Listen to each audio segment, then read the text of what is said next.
Nakita ko po si Benedict. Nakainan.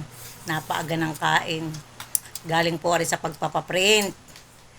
Ay ngayon ako'y sumabay na nga po ng pagkain. Ay nakita ko po na bagong gupit. Ari po, tingnan niyo ang kanyang gupit. O kapogi. Ari o si Mark Benedict, karimbunso ko. Ang kukunin po na rin ay BS Criminology. Ay ngayon po malapit na ang kanilang immersion. Ay kaya po kailangan po magpagupit. March na din po kasabay po ni Faith. Kaya lang po magkaiba po ang kanilang si Faith po ay BS Psychology ang kukunin. Kaya po grade 12 din po are. Kaya po kailangan po magpagupit. Totoy, saan ka nagpagupit niya? Ang kapugi mo eh. Doon po sa Luman, nagpaalam ako sa inyo nung nakaraang gabi. Nag-i-immersion ako.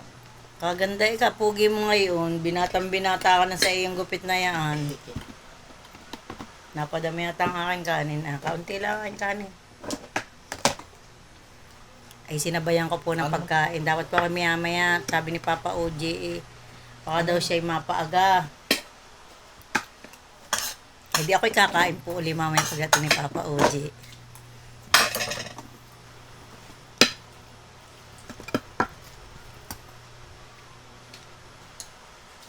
Kailan ka ang inyong immersion? Sa sa March 4. Sa March 4 daw po sila. Saan naman ang punta nyo niyan? Sa tapos 5 days yung aming immersion eh. Yung 5 araw ay pupunta sa mataas na kahoy. Gawa ng training.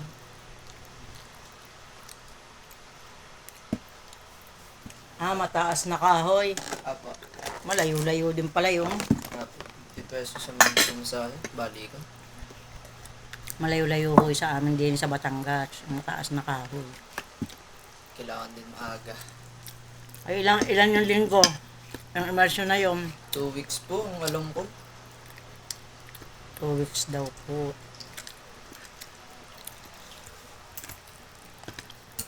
Kailangan po yung gayon dahil po pagka gagraduate, kailangan parang po ang tawag natin, parang pinaka-OJT. Dahil po gagraduate na ng grade 12, pareho po.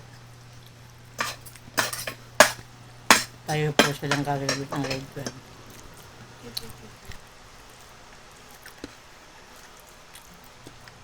Matanda po si Faith.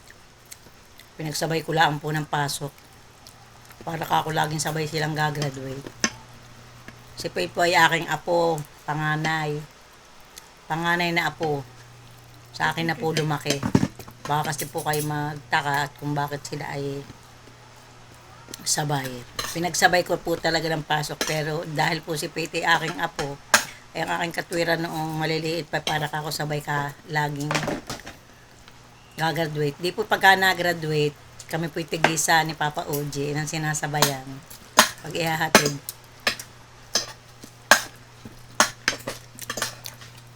Sinabayan ko po ng pagkain.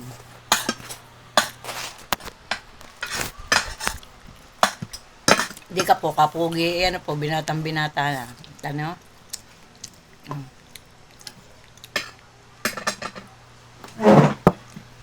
Maya ako may college na.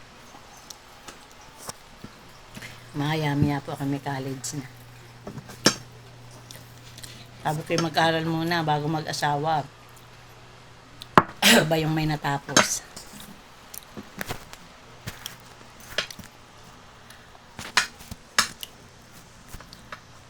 Babay muna po. God bless po sa inyong panonood. Bye. Babay na Totoy. Bye po. Samahan niyo po lagi kami sa aming pagkain. Sabayan niyo po lagi kami. Salamat po. God bless.